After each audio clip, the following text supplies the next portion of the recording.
Hello, it's me, French Ted, and we are here for episode number... Oh shit, number 5? Episode number 5, why not?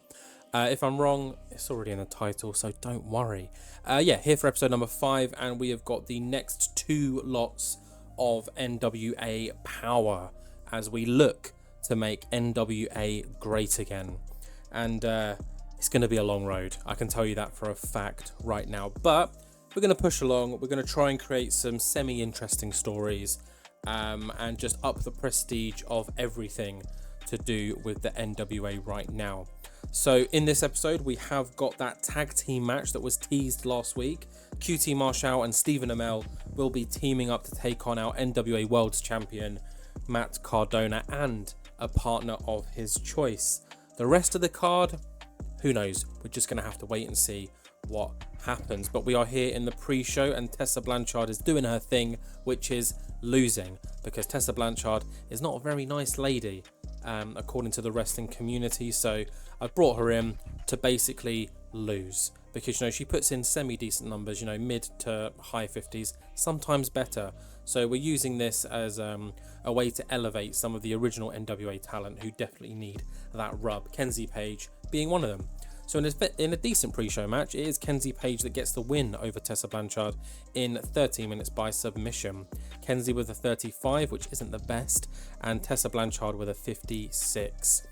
Moving on, we've got one more pre-show match, and it is Alex Kane taking on his protege. Not his protege, his mentor, because AR Fox is the mentor. And in this match, Alex Kane gets the win. He defeats AR Fox in 16 minutes with the Mark of Kane. I'm a big fan of Alex Kane, so expect him to be seen often. They don't click at all, which is quite funny, seeing as though it's mentor and mentee, and they just don't work. Alex Kane with a 48, not bad. Hopefully we can increase that slowly. And AR Fox with a very nice 55. One thing I've noticed is we don't have the best in-ring talents just yet, but I imagine as the weeks progress, we'll slowly start to identify those that are deserving of a push and those that, maybe can be let go.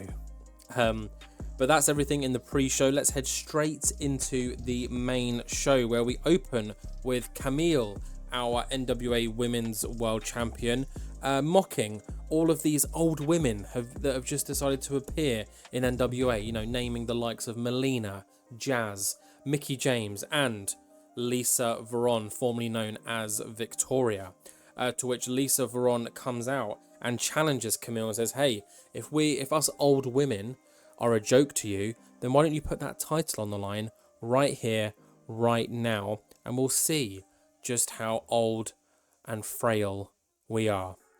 And of course, Camille being the incredibly cocky, face of NWA right now, being a chosen one, part of Jeff Jarrett and Jay Lethal's crew. She has so much confidence that she says, you're on, belt on the line right now. A nice little 69 rated segment. Camille's getting much better on the mic in a very quick succession. And Lisa Veron is here debuting her crazy gimmick, because she's a crazy bitch. And it gives a large boost to charisma during matches and angles, which is great to see. So any future angles will mark her on that charisma then. But heading into that match, we've got Camille versus Lisa Veron for the NWA Women's World Championship. Let's see what happens. And in a decent match, of course, it is Camille that wins in just under 8 minutes with the spear, making defense number 40. You heard that right, 40 of her NWA World Women's title. A 54 rated match overall. Not the best, not the worst, it's fine. Camille definitely carrying the match with a 63. Lisa Veron not doing the best with a 38. Camille benefiting from being in amazing form, yet we're going to ride that wave as long as possible. And the match did get the crowd hotter, so I will take that. We do head backstage now, where Matt Cardona and Steph DeLanda are preparing for their main event, and Matt Cardona says that he has got the best possible tag team partner for tonight's main event. Someone that QT and Stephen Amell are not going to see coming. A wrestling machine. And that's all I'm going to say until the main event. So yeah, Matt Cardona, using his promo skills to hype up tonight's main event with the debut, another debut. It might be someone that you've seen me hire, I don't know. Either way, you know, you'll see him soon enough. But they are someone who has partnered with Cardona in the past, not necessarily in NWA, but in another promotion. And before you guys jump to it, we're not doing the hype bros. We haven't got D Matardi, aka Mojo Rawley, in the main event. We've gone a different direction. But we do head back to the ring now, where we've got a nice little exhibition match. It's a debut. It's someone that's already here. I just thought this would be a fun match, and this is a match that I would probably want to see in real life. We've got Roderick Strong taking on Flip Gordon. In all honesty, I thought Roderick Strong would do a little bit better than this. So in a bout that had good wrestling and a decent reaction from the crowd, it is Roderick Strong that gets a win on his debut against Flip Gordon by making him tap in just under 15 minutes with the strong hold. Flip Gordon and Angelina Love have good chemistry. That's cool. Flip Gordon with a 52, Roderick Strong with a 55, and Roderick Strong's no gimmick needed gimmick went across as great, because, you know, he doesn't need a gimmick. He's just here to do it. I'm surprised that he hasn't got the whole Messiah of the Backbreaker, whatever it was before, but the game has decided that he doesn't do that anymore.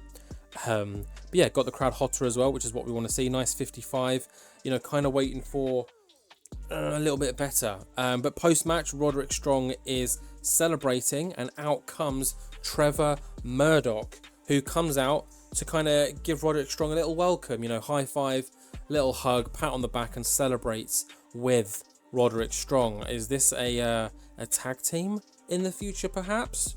You'll have to wait and see. Spoiler alert, yes, they will be a tag team, seeing as though Mike Knox has gone. We've got Trevor Murdoch and Roderick Strong teaming up, because apparently they have been a team before, known as the Strong Rednecks. So you best believe I'm using a name like that. So yeah, Trevor Murdoch welcoming his good friend into NWA and celebrating with him in the ring. But that is the final segment before our main event tonight.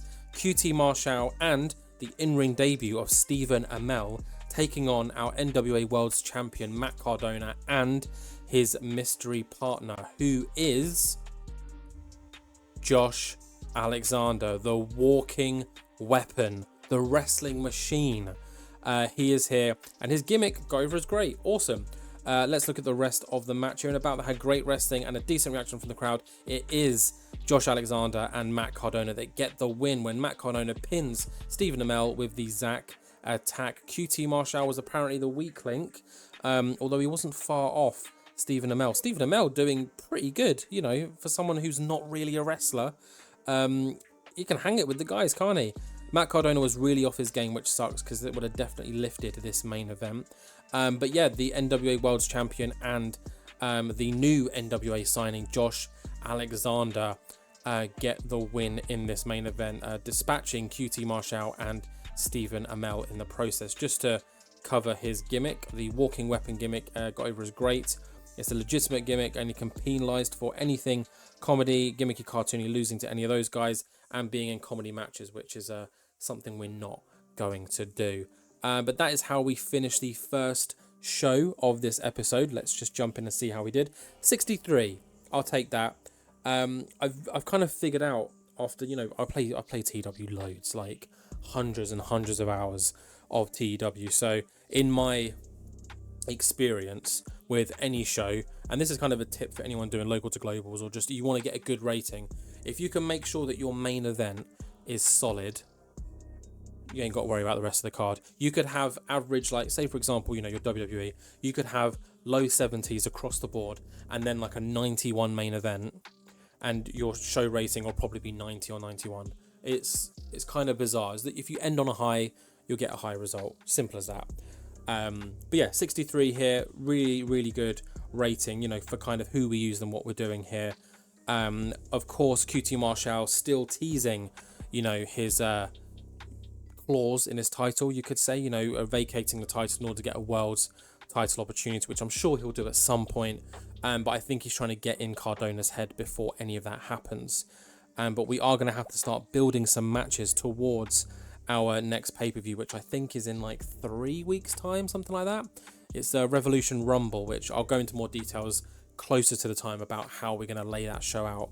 But yeah, this is the first show done.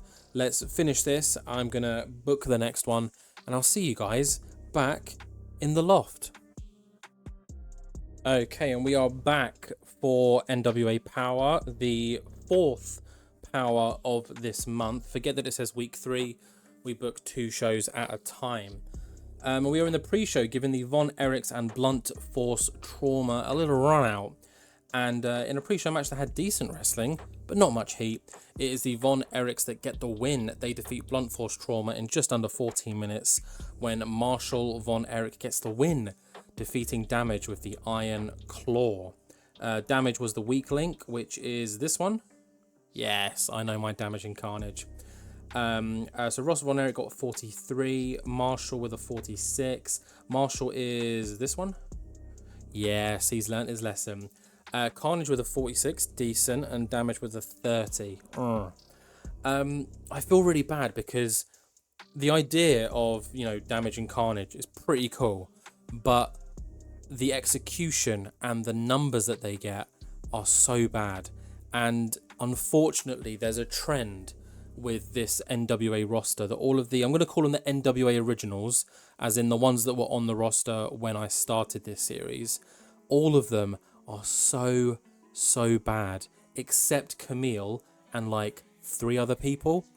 And I'm trying my best to not just sack off everyone, including Blunt Force Trauma and a bunch of other people that are on the NWA roster, and just bring in an entirely new roster. But, I might have to do that at some point because, yeah, they're just not cutting it at the end of the day. It's the NWA originals, in my opinion, that are dragging the results down. And there's a few more matches here where we've got a new person taking on an NWA original, and I can guarantee you that the NWA original will have the lower rating in every single match.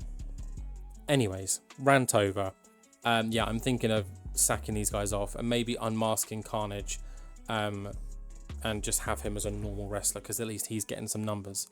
But that could be tag team numbers. We don't know. We'll have to try in a pre-show match. Anyways, first pre-show match. Von Erichs get the win. Nice.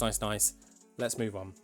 The final pre-show match we've got is some singles action, and it is Natalia Markova taking on Ashley D'Amboise. I want to say it's D'Amboise. I might be wrong. It might be D'Amboise. Who knows? But yeah, decent reaction from the crowd. Subpar wrestling. Ashley gets the win by submission. Both of them not doing very well. Natalia Markova with a 33, Ashley D'Amboise with a 38. Yeah, you could see why I'm overhauling the women's division as well, because not very good. I don't even know if my mic could pick up that whispering, but I whispered not very good. But yeah, that is the end of the pre-show. Let's head straight into the main show, where we have a tag team title match. It is La Rebellion taking on Strictly Business, Chris Adonis and Tom Latimer. And in a decent match, it is La Rebellion that get the win. They defeat Strictly Business when Mecha Wolf pins Tom Latimer with the 450 splash. Updated pictures for La Rebellion. I can't remember if these were used in the last episode, but all updated now. And this is defense number 14 of La Rebellion's NWA World Tag Team Championship. In terms of ring work, Bestia 666 was a head and shoulders above everyone else. Well, let's be honest, Bestia and Mecha Wolf were head and shoulders above everyone else. Again, these guys just not cutting it. Tom Latimer would have already been sacked by now if it wasn't that he was married to Camille. So you're welcome, Tom. You can keep a paycheck so long as you are married to Camille. But it got the show off to a strong start, 56 rating. Decent score, to be fair. I will take that. So let's continue. And post-match, as La Rebellion are making their way out back, we hear the infamous Jeff Jarrett music, the yeah, you know what it is. He comes out with the chosen ones, Jay Lethal, Joey Janela, and Camille, and he says to La Rebellion, I like what you guys have got. You guys make me proud to own NWA, and that is why La Rebellion welcome to the chosen ones. And the crowd are like, way, boo, way, because they're not sure whether they like a good old Double J yet. And La Rebellion got there in the end. Bestia 666 and Mecha Wolf just simply look at Jeff Jarrett, shake their heads as in saying no, and then push past with the titles hanging over their shoulders. So it looks like La Rebellion have declined from becoming the chosen ones. What does that mean? What impact will that have on La Rebellion's career in NWA? We will have to wait and see. But Jeff Jarrett not looking happy in the slightest.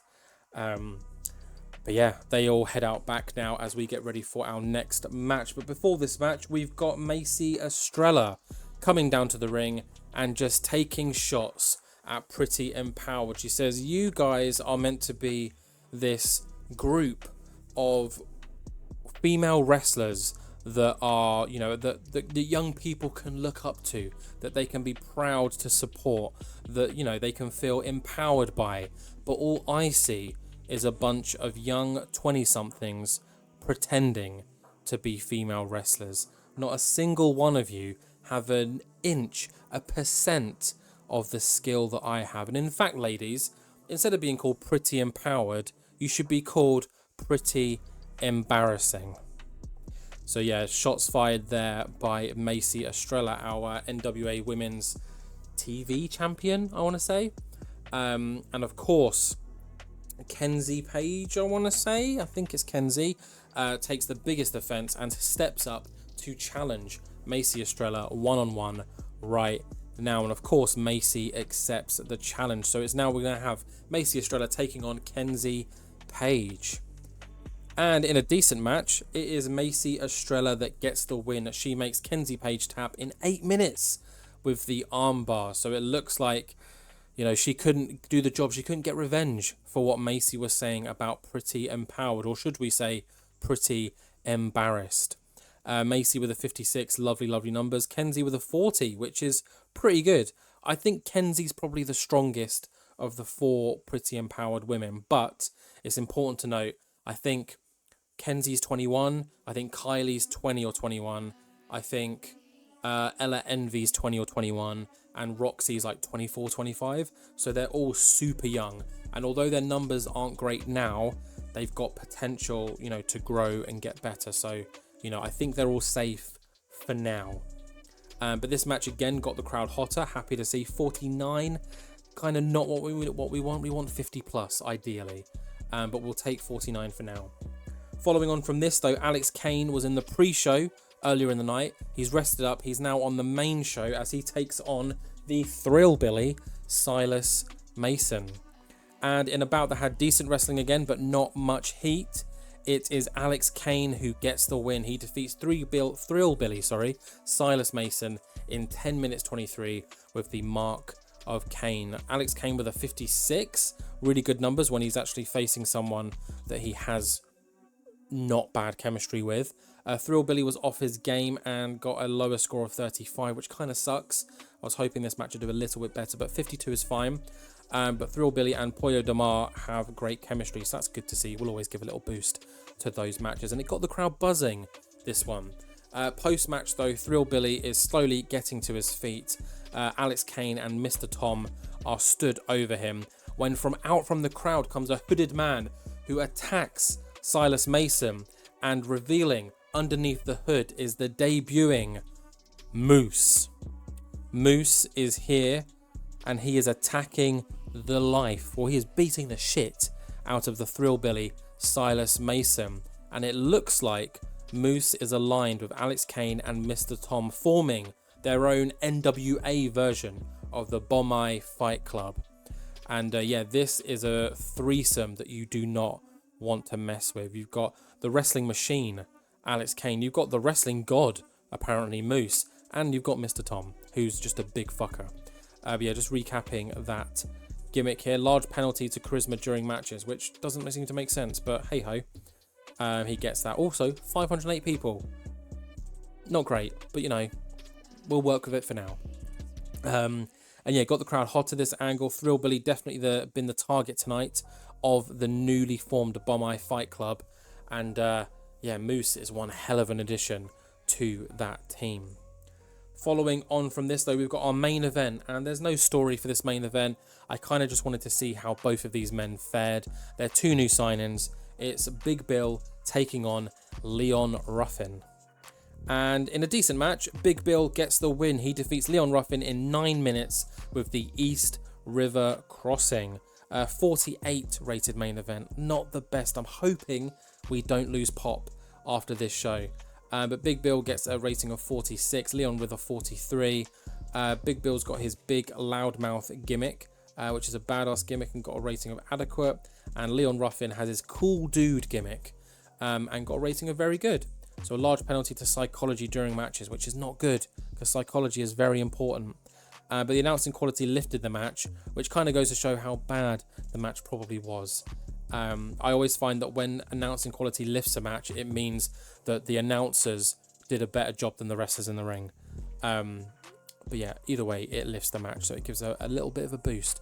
48, that does end the show, but we do have a post-show kind of Twitter exclusive video, and it is of Jeff Jarrett and Jay Lethal basically saying that La Rebellion will regret not accepting their offer.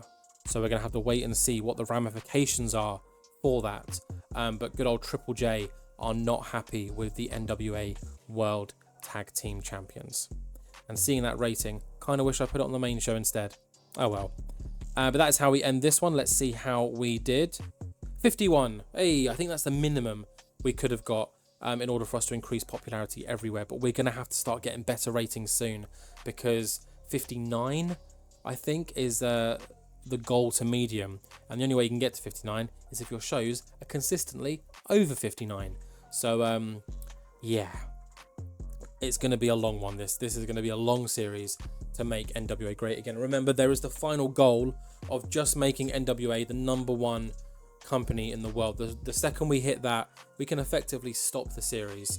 I will, of course, get to like our anniversary show once we do that. But yeah, that's the plan. That's the goal. But looking at these numbers early on, we might be here a while.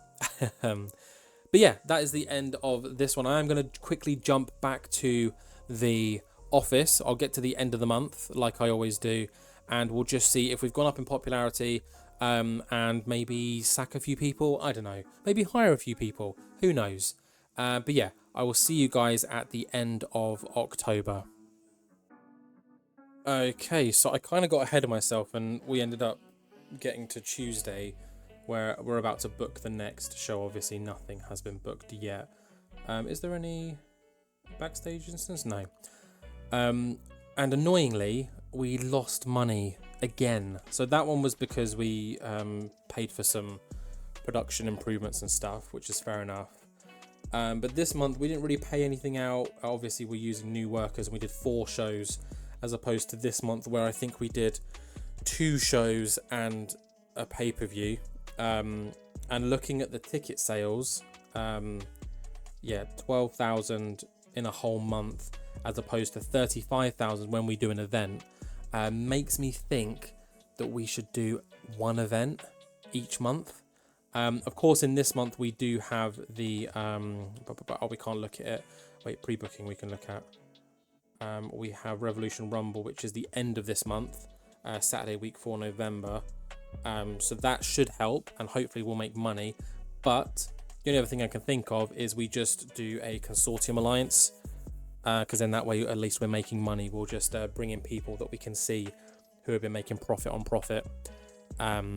Yeah, because I don't really want to be losing money. We've got 2 million, which is, you know, a good safety net, but we don't want to go any lower than that, if that makes sense. Also, wait, do we have a training facility? No, we don't. What are they lying for? Because that would have been really handy. I would have just thrown everyone in there. But yeah, we've got a few people still yet to debut. Fred Rosser, Mike Bailey, Amanda Rose, Eva Marie, Natalie Marie, Paige Van Zandt, who is actually leaving in 38 days for an MMA fight. So that's annoying. I think she'll be gone for 2 months. So yeah, that sucks. And also, Matt Cardona got injured at DDT. Nothing too serious, so he's just he's working through it. But I'm not going to have him wrestle with an injury. So for the next 2 shows, so next episode, there'll be no Matt Cardona wrestling, which sucks because he's easily one of our best performers. But yeah, what we wanted to check was our popularity and size. 49. Did we grow? Wow, we did. Oh, no, we didn't. No, we didn't. Oh, okay. No, we did. October 48, 49. Yeah. Okay. That was a whirlwind, wasn't it? 49. So we need to get to 59 to achieve that. So thinking about it, that's 10 popularity points. That means we have to consistently be above 49 and then 50, 51, 52, 53, etc. Each month. And I've only ever gained maybe 2 popularity points at the most in a month ever.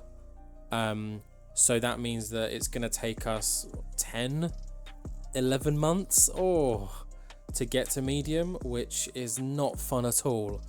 But I guess it's what we have to do. So yeah, and I do think that we are going to have to probably sack off some more people. I want to streamline this roster. We've got 66 people. We don't need 66 people when we're a small company. I think no more than 40.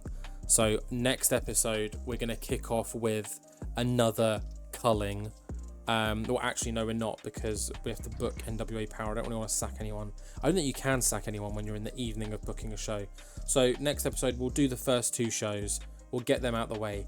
And then we will do the mass cull. So yeah, there's going to be a lot of changes. And basically, I'm just going to rip the script up. Because I'm now the owner of NWA, I can do whatever I want. And I know that I've seen a few comments already, or just a few, pieces of feedback where people are like, oh, you shouldn't have got rid of so-and-so, shouldn't have got rid of so-and-so. But the problem is, the numbers in game are not useful for me right now. And there is a goal to reach. So if they're not going to help reach the goal, I'm not interested. There will be a few cases where I'll be like, oh, you know what? I do like them. I'll work on them. But 9 times out of 10, especially with this NWA roster, there's like 5 people on this roster that I actually like. And the rest of them, I'm more than happy to get rid of. So, yeah, that's kind of how it is. Can't wait for Amanda Rose to debut. Hopefully, she's pretty good. Because her NXT stuff was great. And that's the last we kind of saw of her. But yeah, I'm going to leave it here with this one. Next episode, we'll have the first 2 episodes of November, building to Revolution Rumble. There's not going to be a huge build to it because the main focus of Revolution Rumble is that Rumble main event, which I'll go into more detail later on because I've had to change it slightly because the game can't do what the Revolution Rumble actually is. So feel free to look up yourself on what the Rumble is, but I'll explain that closer to the time. And yeah, not much else to say on this one. Hope you enjoyed it, guys. I know not a great deal's happening at the moment, but we're just working with what we work with. We're still kind of figuring out who we like, who we don't like. And yeah, there are some big names that I'd love to bring in, who I can bring in. But again, if we're losing money each month, is it worth bringing them in now? Probably not. So a lot of things we have to weigh up in between episodes and going forward. But yeah, that's it for this one. Hope you enjoyed it. Please like, comment, subscribe, share. Give me as much feedback as you want on anyone you think I should hire, sign, look into, or keep. Because I won't get rid of anyone until the next episode. And yeah, that's pretty much it. So until then, I will see you guys in the next one.